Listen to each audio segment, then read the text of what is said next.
आजचा विषय आपला खूपच वेगळा आहे आणि हा एका ब्रॉडकास्टवरनं मी तुम्हाला हा विषयाबद्दल माहिती सांगणार आहे। तर यूट्यूबवर अमुक तमुक या ब्रॉडकास्टमध्ये डॉक्टर तेजस हंबीर हा माझा भाचा आहे आणि ह्याची मुलाखत झाली होती। ज्युपिटर पाषाणचं जे ज्युपिटर हॉस्पिटल आहे तिथे तो पेडियाट्रिक आहे। तर त्यावेळेला काही लोकांचे गैरसमज झालेले होते, म्हणजे कशाविषयी, मसाज ह्याविषयी, की तेल कसं लावावं। म्हणजे त्यांनी डॉक्टर तेजस हंबीर यांनी तर खूप छान समजावून सांगितलंय। तुम्ही नक्की तो ब्रॉडकास्ट बघा सगळ्यांनी, अमुक तमुकवर त्यांचा झालेला आहे। तर त्यांनी खूप छान समजावून सांगितलंय की मसाज कसा करावा, बाळाला म्हणजे काय पाणी सुरुवातीला द्यायचं की नाही द्यायचं, फिडिंग कसं करायचं, नंतर त्यांना अन्नप्राशन कोणत्या वयात करायचं, कसं करायचं, नंतर बाळाची शी शू दिवसातनं किती वेळा झाली पाहिजे आणि कशी झाली पाहिजे, ती कशी म्हणजे असली पाहिजे, ह्याविषयी त्यांनी पूर्ण माहिती दिलेली आहे। तर पण काय होतं की लोकांचे गैरसमज असतात, लोकांना माहीत नसतं। त्यामुळे पूर्वीचे जे आहेत, म्हणजे पूर्वी त्यांचं म्हणणं असतं आम्ही काय वाढलो नाही का, आम्ही पण असंच मसाज वगैरे केला होता की आम्हाला, आणि आम्हाला कुठे काय झालं। असं नाही आहे, पूर्वीचं आणि आत्ताच्या ह्याच्यामध्ये खूप फरक आहे।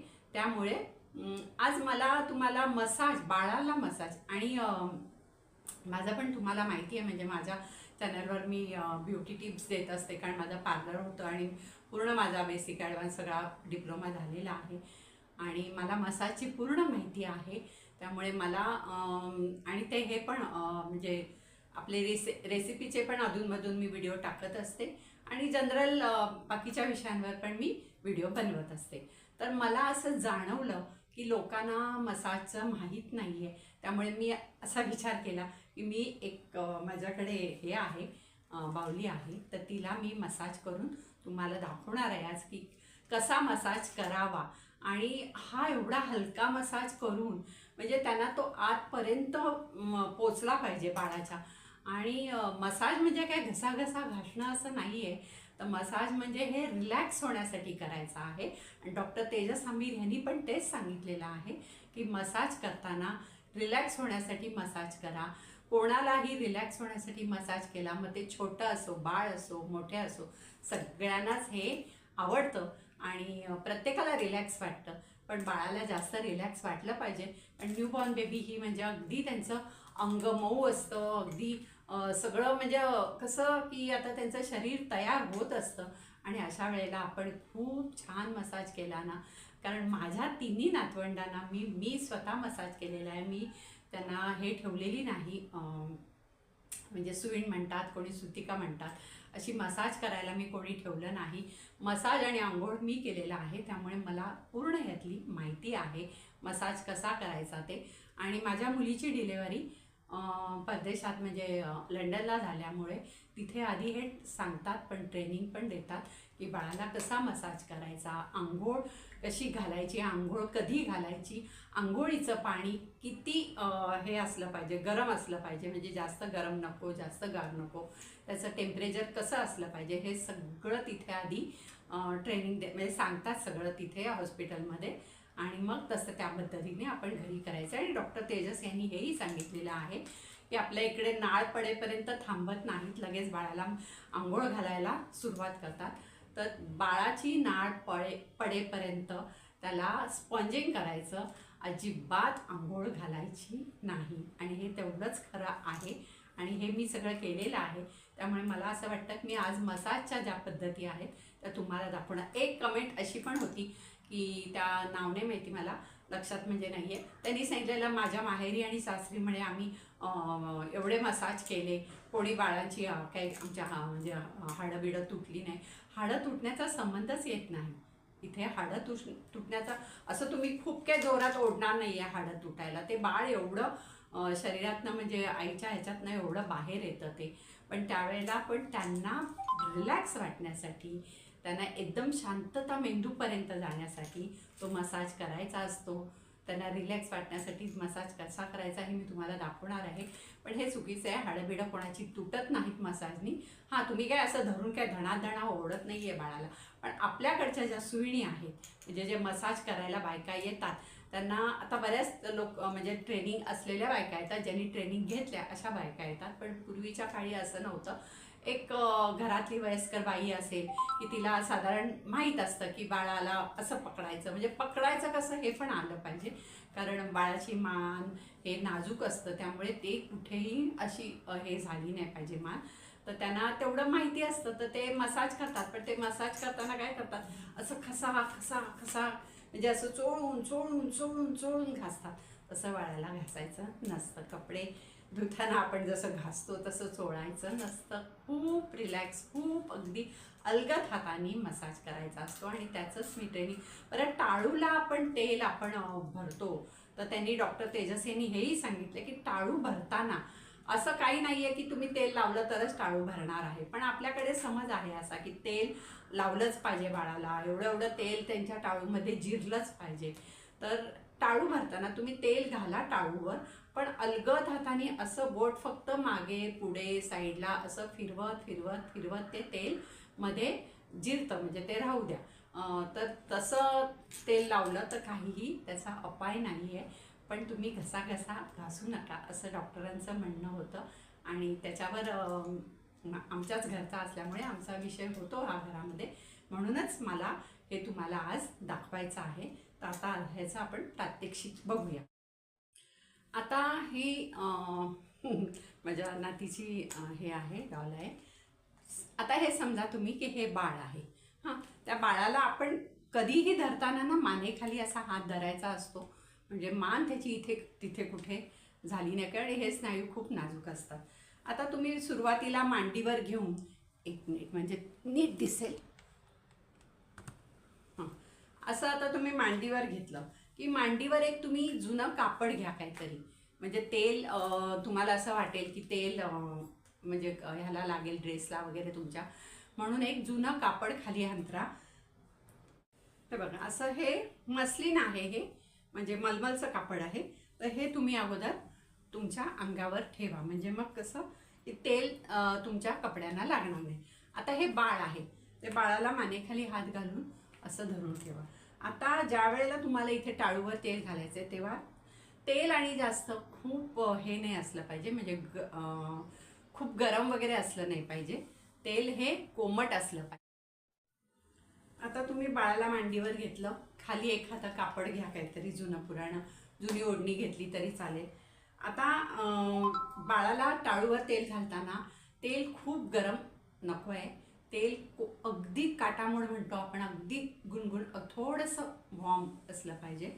ते तुम्ही घाला आणि हे बघा फक्त असा असा असं असं असं बोट फिरवायचं आणि ते तेल फक्त मध्ये आपण थोडं, आणि असं भसाभस नका घालू, थोडं चमच्यानी किंवा असं थोडं तेल घाला आणि असं असं करून ते टाळूमध्ये तुम्ही घातलं तरी चालेल. आता हे टाळूला तेल घालून झालं की त्याच्यानंतर आपण इथे जेव्हा चेहऱ्याला तेल लावणार आहोत त्यावेळेला, आता मी असं धरते, बाळाला असं धरायचं नाही आहे, तर हे कपाळाला असं अगदी नाजूक आणि म्हणजे असं जसं काही आपण मुलामा फिरवतो असं आपण कपाळाला त्याला हे करायचं आहे, भुवयांच्या भोवती वगैरे. तसंच हे बघा, हे नाकाला जे डॉक्टर तेजस यांनी काय सांगितलं की नाक असं काही नाही आहे की नाक तुम्ही खूप चोळलं म्हणजे नाक तुमचं खूप चांगलं होणार आहे. तर नाक हे असं हळूहळू असं दोन्ही अंगठ्यांनी असं असं असं असं थोडंसं नाकाला मसाज करा. गालाला तेच अंगठ्याने असं असं करून गालाला हा असा मसाज करा, असं थोडंसं खालून वर. तसंच हे ओठाच्या वरचा जो भाग आहे, म्हणजे हा जो भाग आहे ना, ह्याला दोन्ही अंगठ्यांनी असं असं असं असं थोडंसं किंचित प्रेशर देत करायचं, म्हणजे हे असं असं असं प्रेशर देत इथे थोडंसं मसाज करायचं. ह्याला काय म्हणतात की पूर्वीच्या काळी म्हणजे माझी आई वगैरे असे होते, तर ते काय म्हणायचे की नाही तर हा वरचा ओठ फुगीर, म्हणजे वरचा ओठाच्या वरचा भाग फुगीर दिसतो, म्हणून त्याला थोडासा मसाज करायचा. तसंच हनवटीला पण असं दोन्ही अंगठ्यांनी असा असा असा असा मसाज करायचा. आता हे झालं चेहऱ्याचं. कानामध्ये तेल घालायचं नाही, आजकालची पद्धत आहे, डॉक्टरांनी सांगितलं. पूर्वीच्या काळी बायका असं धरून तेल घालायच्या, कानामध्ये तेल घालायचं नाही. कानाची जी पाळी असते ना त्याला दोन्ही ह्यांनी असा मसाज करायचा आहे बघा, वरती पण करायचा, खालती पण करायचा, कानाच्या मागे पण हळूहळू हाताने करायचा. म्हणजे खूप म्हणजे जोर द्यायचा नाहीये, खूप हळुवारपणे हा मसाज करायचा आहे. कान इथे मागे पुढे असा सगळीकडे मसाज करायचा. त्याच्यानंतर गळ्याला थोडासा मसाज करायचा आहे. इथे जेव्हा तुम्ही आपण छातीवर करतो ना मसाज, त्यावेळेला तेल थोडंसं हाताला घ्यायचं आणि हे बघा, हे असा असा असा असा अलगद करायचा, त्याच्यावर पण जोर द्यायचा नाही. बेंबीच्या बाजूनी पोटाला असा गोलाकार मसाज करायचा आहे बघा, असं पोटाला असा गोलाकार बेंबीच्या आजूबाजूनी मसाज करायचा. तसंच हाताला असा हात असा धरून असं तेल सगळीकडे ना हळूवार हाताने चोळत राहायचं. म्हणजे ते तेल चोळतो म्हणजे असा 10-15 मिनिटात घसाघस घासून मसाज संपायचा नाही. मी तर मसाज करायची ना, माझा अर्धा पाऊण तास मसाज चालायचा. ते असा हाताला चोळून झालं की हे बघा, हे जे आहे आपलं कोपर म्हणतो आपण, त्या कोपराला दोन्ही हाताने जिथे जॉईंट आहेत ना तिथे आपण दोन्ही म्हणजे हे दोन बोटांनी हे बघा तुम्हाला दाखवते, हे कोपराच्या इकडे असं मागे आणि इथे असा हळूवार हाताने असा मसाज करायचा. तसा हा जो मनगट आहे, ह्या मनगटाला पण असा असा असा मसाज करायचा, मागे पुढे असा गोलाकार मसाज करायचा. आता मनगटाचा मसाज झाला, कोपराचा मसाज झाला. इथे म्हणजे अंडरआर्म्स म्हणजे काखेमध्ये पण असं थोडा हळूवार हात फिरवायचा. त्याच्यानंतर ही जी बोटं आहेत ते हिची बोटं अशी दिसत नाही आहेत तुम्हाला, पण हे लक्षात घ्या, हा हात आहे. तर या हाताला इथे मनगटाला तुम्ही केला मसाज, आता हाताला करताना इथे ना तेल लावून घ्यायचं आपल्या हाताला आणि हळूहळू हळू थोडंसं प्रेशर देत सगळ्या ह्या पामला म्हणजे सगळीकडे हाताला असा मसाज करायचा. तसंच हा इतका हळू करायचा, इतका हळू करायचा, तुम्ही स्वतः हाताला करून बघा, तुम्हाला इतकं रिलॅक्स वाटतं ना आतमध्ये जेव्हा आपण इथे असं मध्ये मध्ये वगैरे मसाज करतो तेव्हा. आणि त्याच्यानंतर मग ही बोटं घ्यायची. आता एक एक बोट, आता इथे जॉईंट आहे, इथे जॉईंट आहे, इथे जॉईंट आहे, हे 3 जॉईंट आहेत. तर मग प्रत्येक जॉईंटवर एक 8-10 वेळा तरी असं तेल घेऊन असं मग ह्याच्यावर आणि मग ह्याच्यावर आणि असं हळू असं बोट ओढायचं नाही. म्हणजे मॅनिक्युअर करताना वगैरे आपण असं ओढतो, आणि ह्याला असा पूर्ण जॉईंटला असा गोलाकार गोलाकार गोलाकार मसाज करायचा, इथे मसाज करायचा आणि हळूवारपणे हे बोट आपलं 2दा-3दा असं करायचं. तसं प्रत्येक जॉईंटला इथे आहे, इथे आहे, इथे आहे, इथे आहे, इथे आहे, इथे आहे. तर प्रत्येक जॉईंटला असा आपण मसाज करत करत राहायचं. म्हणजे इतका मसाज तो सुंदर असतो ना की तुम्हाला मी आता ह्या व्हिडिओमध्ये फोटो टाकते. माझ्या नातीला मी मसाज करताना, ती मसाज करता करताच मी उलटं तिच्या पाठीला मसाज करायला लागली की ती झोपून जायची. मग कित्येक वेळ मी तिला असं मांडीवर घेऊनच ती अशी उलटी झोपून जायची आणि मी मांडीवर घेऊनच तिला राहायची. जेव्हा तिला जाग यायची त्यावेळेला मग तिला आंघोळीला घेऊन जायची. तर हा झाला हाताचा मसाज, छातीचा झाला, पोटाचा झाला. आता इथे जांघेमध्ये पण थोडं हे बघा, 2 हाताच्या अंगठ्यानी असं असं थोडं जोर नाही द्यायचा, पण थोडा असा मसाज करायचा. आणि इथे आपलं ओटीपोट असतं, ओटीपोटाला पण असं थोडंसं अलगद मसाज करायचा. म्हणजे इतका अलगद छान करायचा ना मसाज की त्या बाळाला रिलॅक्स वाटलंच पाहिजे. त्याच्यानंतर ओटीपोट झालं की हे आपले पाय असतात, त्या पायाला सुद्धा तेल लावून घ्यायचं. आणि जसं मी तुम्हाला हाताचं दाखवलं, कोपर, मनगट, बोटं, तसंच पायाचं आहे. इथे जांघेमध्ये तुम्ही केलात की त्यानंतर हे बघा, इथे आपल्या ह्या इकडे ढोपरं म्हणतो आपण त्याला, तिथे असा अलगद आणि तिथे करताना ना हाताचा तरी आपल्या एका हातात आपण एका हाताने करू शकतो. इथे पायाचा करताना एकदम एक मागे बोट ठेवायचं, हे बघा, एक मागे बोट ठेवायचं, एक पुढे बोट ठेवायचं, मागे आणि पुढे असं असं असं असं असं करायचं. किंवा असं गोलाकार त्या जे त्याचं हे आहे बोन्स आहे म्हणजे हाड आहे त्याच्या भोवती असा गोलाकार मसाज करायचा. आता हा दोन्ही पायाचा इथे मसाज करून झाल्या की इथे बघा, इथे पण जसं आपलं हे मनगट असतं तसं इथे पायाला. आता इथे पायाला करताना काय करणार, आधी तुम्ही असं दोन बोटांनी, हे बघा, दोन बोटांनी असा मागे पुढे गोलाकार मसाज करून झाला की त्याच्यानंतर आता बाळाला करताना दोन बोटं पुरतात. आता हे बघा, हे इथे साईड आहे, ह्या इथे पण आपल्याला मसाज करायचं आहे. तर हे असं गोलाकार असं असं पाय हातात धरून, मी हे तुम्हाला उलटं करून दाखवते दिसत नाही म्हणून, असा गोलाकार गोलाकार हे साईडला पण करायचा. म्हणजे आपल्या पायाच्या हे पाय असतात त्याच्या इथे दोन्ही बाजूनी असा मसाज करायचा. तुम्ही करून बघा, स्वतःला केला मसाज ना की खूप रिलॅक्स वाटतं. तर असा बाळाला इथे मसाज करायचा. हा मसाज करून झाला की हे बघा, तळपायाला करायचा. तळपायाला जसं आपण तळ हाताला केला ना तसं तळपायाला अलगद थोडंसं प्रेशर देत देत, आपल्या शरीराचे सगळे पॉईंट असतात त्यामुळे थोडंसं अगदी किंचित प्रेशर देत देत देत गोलाकार असा मसाज करायचा. ते झालं की हे बघा, इथपासून इथपर्यंत असं हे सगळे जे जॉईंट असतात ते आपल्याला बाहेर दिसत नाही.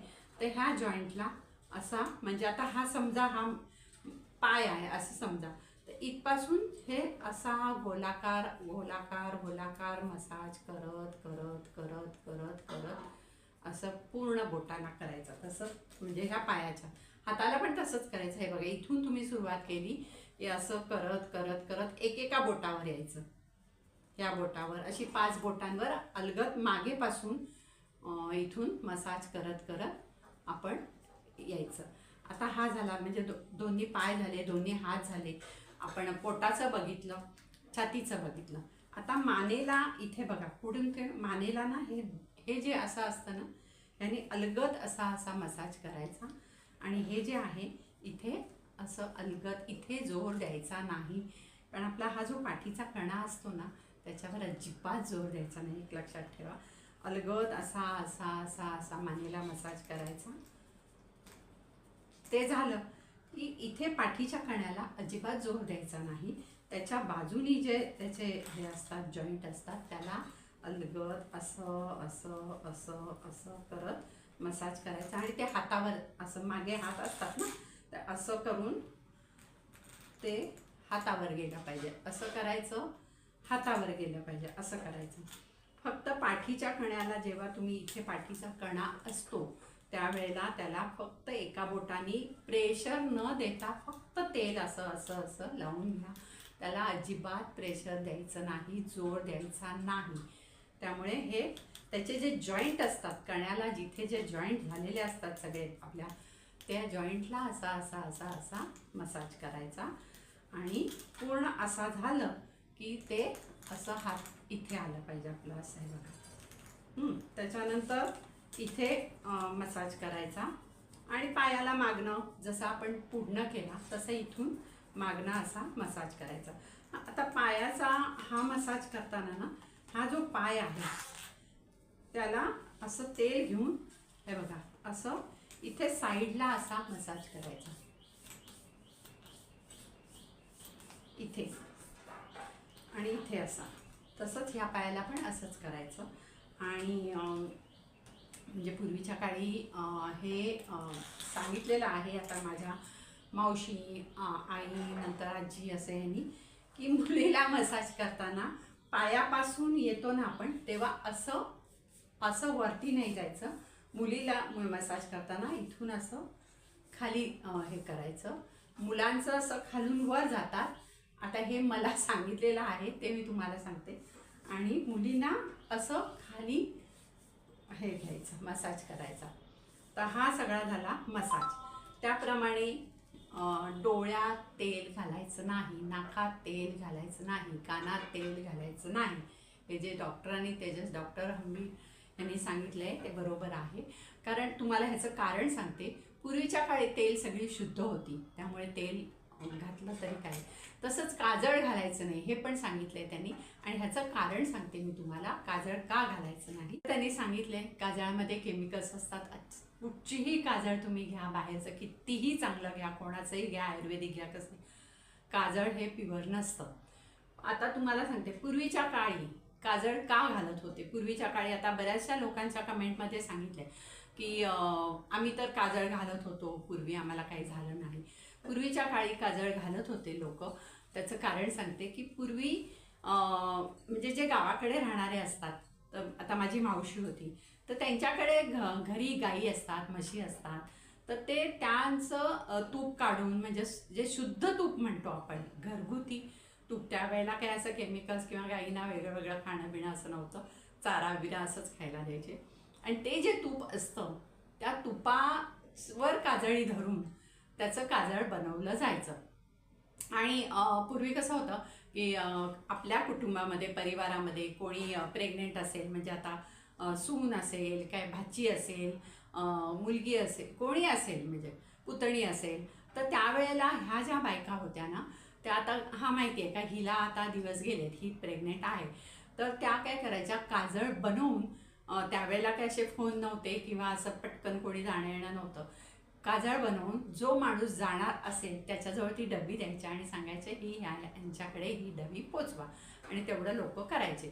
तर असं काजळ बनवून माझी मावशी गावावरनं सगळ्यांना द्यायची, म्हणजे आमच्या कुटुंबामध्ये जेवढ्या लोकांचा बाळ होणार असेल त्यांना ती काजळाची डबी द्यायची.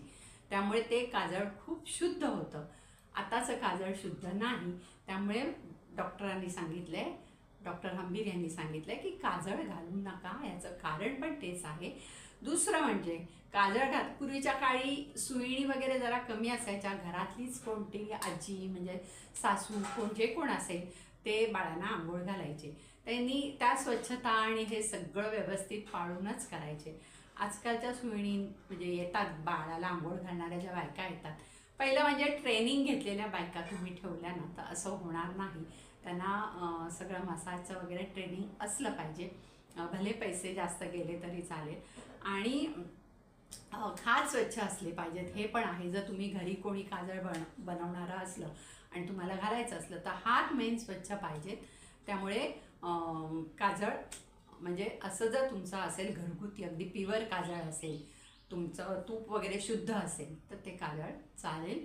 पण शक्यतो बाहेरचं काजळ अजिबात घालायचं नाही. त्याच्यामध्ये केमिकल्स असतात, त्याच्यामुळे डोळे खराब होऊ शकतात. तसंच बाळाला 2 वर्षाचं होईपर्यंत मीठ आणि साखर द्यायची नाही, हे बरोबर आहे. कारण का, मीठ आणि साखर म्हणजे बाळ जेव्हा जन्म घेतो, म्हणजे जन्म होतो त्याचा, त्यावेळेला त्याला कशाचीच चव माहीत नसते. त्याच्यानंतर तो आईचं दूध घेतो, आईच्या दुधात काही साखर नसते, मीठ नसतं, काही नसतं. मग ज्या वेळेला त्याला आपण दूध वरचं सुरू करतो किंवा आपण त्याला हे द्यायला लागतो, म्हणजे वरचं अन्न द्यायला, अन्नप्राशन झाल्यावर अन्न द्यायला लागतो, त्यावेळेला बाळाला आपणच मीठ घालतो. कोणीतरी जुने लोक किंवा शेजारी पाजारी येऊन सांगतात, अगं त्यात मीठ घाल, अगं त्यात थोडंसं जिरे पावडर घाल, म्हणजे हे असं तू घातलंस ना की ती चव वाढेल आणि बाळ घेईल. पण हे देणं गरजेचं नाही आहे. बाळाला त्याची चव माहीत नसते. तुम्ही त्याची चव म्हणजे त्याला डेव्हलप करता, हे मीठ आहे. मग एकदा मिठाचं खायला लागला किंवा एकदा गोड साखर त्यात घातली की ते नंतर मग साधं तुम्ही दिलं तर घेणार नाही. त्यामुळे शक्यतो बाळाला 2 वर्षाचं होईल, अगदी 2 नाही पण 1-1.5 वर्षाचं होईपर्यंत मीठ आणि साखर जर नाही दिली तर त्याचं म्हणजे आरोग्य उत्तम राहील. हे तर झालं म्हणजे अन्नप्राशन करायचं वगैरे. आणि हे जे आहे ह्याची पूर्ण माहिती अमुक तमुक ह्या ब्रॉडकास्टमध्ये डॉक्टर तेजस हंबीर यांचा जो व्हिडिओ आहे त्याच्यामध्ये त्यांनी पूर्ण माहिती दिलेली आहे. त्यात तो व्हिडिओ तुम्ही बघा आणि त्यातलं तुम्हाला खरंच तुम्हाला त्याच्यापासून खूप म्हणजे माहिती मिळेल. आणि हे जे डॉक्टर सांगतात ह्यांनी खूप एक्सपिरियन्स असतो, त्यांना खूप अभ्यास त्याच्यावर केलेला असतो, रिसर्च केलेला असतो आणि मगच ते सांगतात. असं नाही आहे की काहीतरी आपलं एक केलं आणि सांगितलं, असं नाही आहे. तर त्यामुळे ह्याच्यावर विश्वास ठेवा. आणि काही लोक काही कमेंट करतात आणि काही सांगतात की मसाजचं पण काय किती कमेंट केले. कोणी टाळू भरू नका म्हणून त्यांनी डॉक्टरने सांगितलं की म्हणे आम्ही टाळू भरत होतो, माझ्या आईने माझी टाळू भरली म्हणून मी असा झालो, असं काय हे नाही आहे. म्हणजे हे खरंच उपयोगी आहे हा व्हिडिओ, तुम्ही खरंच बघा आणि त्यातले जे त्यांनी सांगितले ते तंतोतंत पाळा. आणि मसाज कसा करायचा हे मी तुम्हाला आत्ता दाखवलं, कारण मसाज हा विषय माझा आहे पार्लर असल्यामुळे आणि मी त्याचा पूर्ण शिकलेली आहे. त्यामुळे मी मसाज कसा करायचा आणि मी माझ्या 3 नातवंडांना पण मसाज केलेला आहे आणि पूर्णपणे छान म्हणजे अगदी आता एक व्हिडिओमध्ये मी हे तुम्हाला पाठवीन की मसाज करता करता ते माझ्या मांडीवरच झोपून जायचे, एवढं ते रिलॅक्स व्हायचे. आणि दुसरं मला एक सांगायचं आहे की जसं मी तुम्हाला सांगितलं की माझी नात पहिली जी झाली ती लंडनमध्ये तिची डिलिव्हरी झाली मुलीची. तर त्यावेळेला ना बाळाला आंघोळीचं पाणी कसं असावं ह्याचं पण ते सांगायचे की ते येऊन म्हणजे आपल्याकडे जसे नर्स असतात तसे त्यांच्याकडे येऊन सांगतात की मसाज कसा करायचा ह्याचं दाखवतात आणि आंघोळीला पाणी कसं असायला पाहिजे हे दाखवतात. आता हे बघा, हे आपलं कोपर आहे ना, ते तुम्ही पाण्याचा टब घेतला की जे काय तुम्ही पाणी काढाल त्याच्यामध्ये हे कोपर असं बुडवायचं आणि ह्याला सोसेल. म्हणजे तुम्हाला जो खूप गरम पाणी लागत असेल तर बाळाला गरम नाही द्यायचं, अगदी कोमट पेक्षा थोडंसं आणि गरम नाही असं पाणी बाळाला अंगावर घालायचं. दुसरं म्हणजे मी स्वतः हे केलेलं आहे आणि मला माहिती आहे की तुम्ही बाळ तर लहानपणी कुठेही बाहेर जात नाही. म्हणजे आपण म्हणतो बाहेर खूप प्रदूषण आहे, घाण आहे, धूळ आहे, अमुक आहे. म्हणजे बाळ जिथपर्यंत आपण घराच्या बाहेर काढत नाही तिथपर्यंत त्याला कुठचाही साबण लावायचा नाही. डाळीचं पीठ तर अजिबात लावायचं नाही, कारण त्याची सुद्धा ॲलर्जी असू शकते. त्यामुळे पीठ साबण काही लावायचं नाही. अलगद खोबरेल तेल किंवा ऑलिव्ह ऑइलनी मसाज करा. कोल्ड प्रेस खोबरेल तेल येतं त्यांनी मसाज करा. म्हणजे आता कसं सीझन असेल त्याप्रमाणे, जर उन्हाळ्याचे दिवस असतील तर खोबरेल तेलांनी मसाज करा, नाही तर ऑलिव्ह ऑइलनी मसाज करा. आणि कोमट पाण्याने बाळाला आंघोळ घाला. कुठेही त्याला हे करू नका, म्हणजे गरम पाणी घालू नका, साबण लावू नका. त्यांची स्किन इतकी नाजूक असते ना की तुम्ही बघा, असं नुसतं तेलाने मसाज करून तुम्ही कोमट पाण्याने आंघोळ घाला. आणि पुसताना ना बाळाला असं घसा पुसू नका. हे बघा, असे मस्लिन येतात, म्हणजे हे छोटं आहे पण असे मोठे मस्लिन येतात. ते मस्लिनची कापडं आणून ठेवा आणि त्याला त्यांनी छान मस्लिननी पुसा. हे खूप मऊसूत असतात त्यामुळे ह्यांनी काही बाळाला रॅश वगैरे येऊ शकत नाही, घसा घासलं जात नाही. त्यामुळे असं बाळाला पुसा आणि स्वच्छ करून त्याला मस्तपैकी. आणि दुसरं म्हणजे की आता बघा, मी जेव्हा युकेला मी मसाज वगैरे करत होते त्यावेळेला काय होतं की तिथे असं आपण स्टीम वगैरे स्टीम नाही सॉरी आपण धुरी वगैरे देत नाही, कारण तिथे हे असला प्रकारच नसतो. तर आम्ही काय करायचो, हे लावायचो, हीटर लावायचो आणि हीटरवर त्याचे केस म्हणजे त्या बाळाचे केस पूर्ण वाळवून घ्यायचो, ओले जे असतात, कारण आपण साबण लावत नाही ना त्यामुळे ते तेलकट असतात. तर थोडंसं हीटरवर गरम ह्याच्यावर वाळवून घ्यायचो, छातीला वगैरे सगळीकडे असं हीटरनी हे करून घ्यायचो. आणि मी सुंठ पावडर थोडीशी टाळूला लावायची इथे सर्दी होऊ नये म्हणून, आणि थोडीशी मी पायाला लावायची, छातीला वगैरे नाही लावायची कारण ते टोचतं बाळाला. पातळ पायाला लावायची, तेवढंच बोट मी इथे ह्या हाताला इथे चोळायची आणि बाळाला गुंडाळून कपडे घालून गुंडाळून झोपून द्यायचं. किंवा कधी कधी कपडे, उन्हाळा असेल तर कपडे पण नाही घातलं तरी चालेल, छान सॉडल करा म्हणजे त्याच्यामध्ये गुंडाळा आणि मग बाळ झोपतं आणि झोपून उठल्यावर त्याला पूर्ण स्वच्छ करून त्याला कपडे घाला. तसंच हे झालं आपण म्हणजे ह्याचं. जर बाळाला दुसरं म्हणजे पावडर वगैरे लावायची नाही, वरून आपण असा भसा पफ घेतो आणि पावडरही लावतो. पावडरनी स्किन त्यांची ड्राय पडते, त्यामुळे पावडर पण अजिबात लावायची नाही. आता अशी सगळी तुम्ही बाळाची काळजी घेतली तर ते बाळ बघा किती सुदृढ आणि छान होईलच. आणि तो मसाजचा तो जो आनंद असतो ना तो पण त्यांना मिळेल, करणाऱ्याला पण मिळतो आणि करून घेणाऱ्याला पण. आता त्या बाळ तर आपल्याशी बोलू शकत नाही, पण करणाऱ्याला आनंद का मिळतो, कारण आपण जेव्हा मसाज करतो ना अलगद हाताने, मी तर अशी त्याचा हात पाय हातात धरून असं बोटाने हळू तेल जिरवत राहायची. म्हणजे असं तुम्ही आता तुमच्या बोटाने तुमच्या सगळ्या हाताला मसाज करून बघा, तुम्हाला किती रिलॅक्स वाटतं. तसंच पायाला पण करायची. तर हा मसाज करता करता बाळ झोपून जातं आणि आपल्याला ते बाळ एवढं असं अगदी त्याचे डोळे मिटायला लागतात ना, मग आपल्याला पण छान वाटतं. बघा तुम्ही करून, यातलं तुम्हाला काय पटतंय माहीत नाही मला, पण मी प्रयत्न केला. कारण तो व्हिडिओ जेव्हा मी बघितला डॉक्टर तेजस हंबीर यांचा अमुक तमुक ब्रॉडकास्टमध्ये, तर त्यावेळेला लोकांनी केलेले कमेंट आणि असं हे वाचलं, त्यावेळेला मला असं वाटलं की मला जर माहिती आहे यातली आणि आमच्याच घरातला आहे, म्हणजे माझाच भाचा आहे, तर सांगायला काही हरकत नाही. त्यामुळे मी तुम्हाला आज हा व्हिडिओ केला. तुम्हाला जर व्हिडिओ आवडला असेल तर तुम्ही आपल्या व्हिडिओला लाईक करा, शेअर करा, सबस्क्राईब करा आणि कमेंटमध्ये मला काही तुमचे मसाजच्या विषयी काही प्रश्न असतील तर मला विचारा. बाकीचे जे तुमचे काही प्रश्न असतील ते तुम्ही डॉक्टर तेजस हंबीर यांचं अमुक तमुक ह्या ब्रॉडकास्टवर जाऊन बघा आणि त्यांना तुम्ही प्रश्न विचारू शकता. ते ज्युपिटर हॉस्पिटलला असतात, पेडियाट्रिक आहे, तर तुम्ही फायदा जरूर घेऊ शकता. किंवा मला जर तुम्ही मसाजविषयी काही विचाराल तर मी तुम्हाला सांगू शकते. नमस्कार, धन्यवाद.